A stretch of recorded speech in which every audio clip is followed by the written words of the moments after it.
और अब बात कर लेते हैं डेंगू की। प्रदेश में पहाड़ से लेकर मैदान तक डेंगू का कहर बरपा रहा है। डेंगू का पहाड़ से लेकर मैदान तक खौफ जारी है।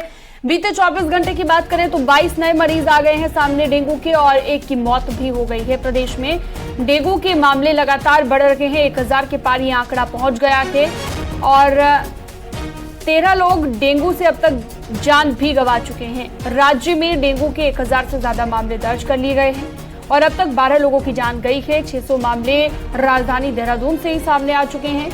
11 डेंगू के मरीजों की यहां पर जान गई है। ऐसे में अधिकारियों की छुट्टी भी रद्द कर दी गई है और स्वास्थ्य विभाग ने सभी अधिकारियों को फील्ड में रहकर काम करने के लिए निर्देश दे दिए हैं।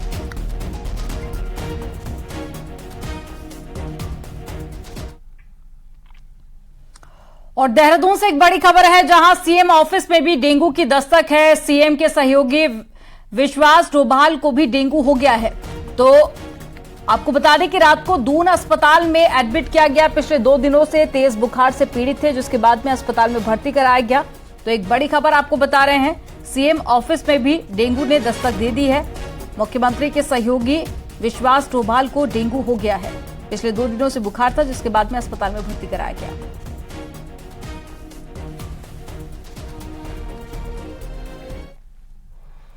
उत्तराखंड अगले 3 दिन तक कई जिलों में बारिश का येलो अलर्ट उत्तराखंड में जारी किया गया है और मौसम विभाग ने देहरादून, बागेश्वर, पिथौरागढ़, नैनीताल में भारी बारिश की संभावना जताई है। राजधानी देहरादून समेत कई क्षेत्रों में बारिश भी शुरू हो गई है।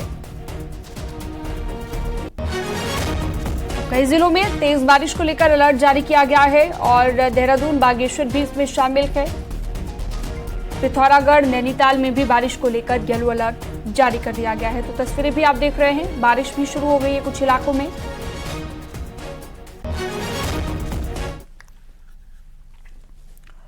कोटद्वार से एक बड़ी खबर है। यहां के डिग्री कॉलेज में एबीवीपी और एनएसयूआई के कार्यकर्ताओं में जमकर मारपीट हो गई। एनएसयूआई के एक कार्यकर्ता ने 2 युवकों पर धारदार हथियार से हमला बोल दिया, जिसके बाद में एबीवीपी कार्यकर्ताओं ने डिग्री कॉलेज के अध्यक्ष पर मामला दर्ज करने की मांग की है।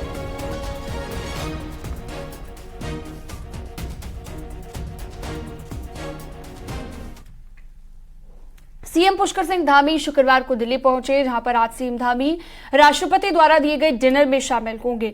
सीएम धामी ने कहा कि G20 का देश में होना भारत के लिए गौरव का पल है। ये कार्यक्रम पहले कुछ शहरों तक ही सीमित थे, लेकिन अब ये कार्यक्रम पूरे देश में हुए हैं, जिससे दुनिया को भारत की सामर्थ्यता का पता चला है और अब भारत बहुत तेजी से आगे बढ़ रहा है।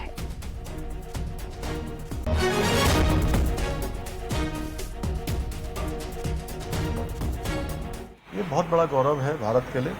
पहले इस प्रकार के जो कार्यक्रम होते थे वो केवल कुछ शहरों में होते थे।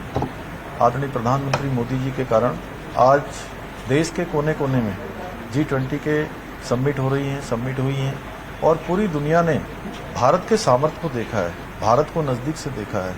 भारत की जो सांस्कृतिक धरोहर है उससे परिचित होने का सभी को अवसर मिला है। राज्य आंदोलनकारियों और उनके आश्रितों को सरकारी नौकरियों में 10% आरक्षण देने संबंधी बिल में एक बार फिर से पेच फंस गया है। सदन में चर्चा के दौरान में बिल में 2 खामियां पाई गई हैं। एक बिल में कहा गया है कि लोक सेवा आयोग की परिधि के बाहर विभिन्न विभागों में समूह ग और साथ ही घ के पदों पर नियुक्ति में आरक्षण दिया जाएगा और दूसरा इसमें 7 दिन या फिर उससे अधिक जेल गए आंदोलनकारियों का जिक्र था। इस पर कांग्रेस ने आपत्ति जताई तो ट्रेजरी बेंच से विधायक विनोद चमोली, विधायक मुन्ना सिंह चौहान ने भी इसका समर्थन किया और तय किया गया कि राज्य आंदोलनकारियों में भी जेल जाने या फिर न जाने की कैटेगरी न हो, बल्कि सभी चिन्हित राज्य आंदोलनकारियों को इसमें शामिल किया जाए।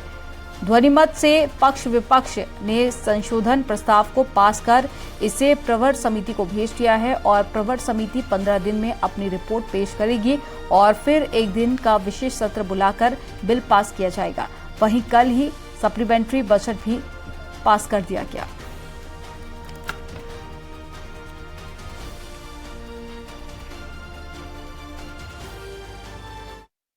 विधानसभा का मानसून सेशन स्वस्थ चर्चा पर चर्चा के बीच अनिश्चितकाल के लिए स्थगित हो गया। यह पहला ऐसा सेशन रहा जब पक्ष और विपक्ष ने खुलकर चर्चा की, खुलकर संवाद किया, लेकिन ऐसा कोई हो हंगामा नहीं हुआ जिससे सदन की कार्रवाई में व्यवधान पैदा हुआ हो। इस दौरान विपक्ष ने मात्र एक बार सांकेतिक रूप से सदन से वॉकआउट किया, लेकिन ये वॉकआउट भी महज एक औपचारिकता भर था। इससे सदन की कार्रवाई में कोई व्यवधान नहीं हुआ।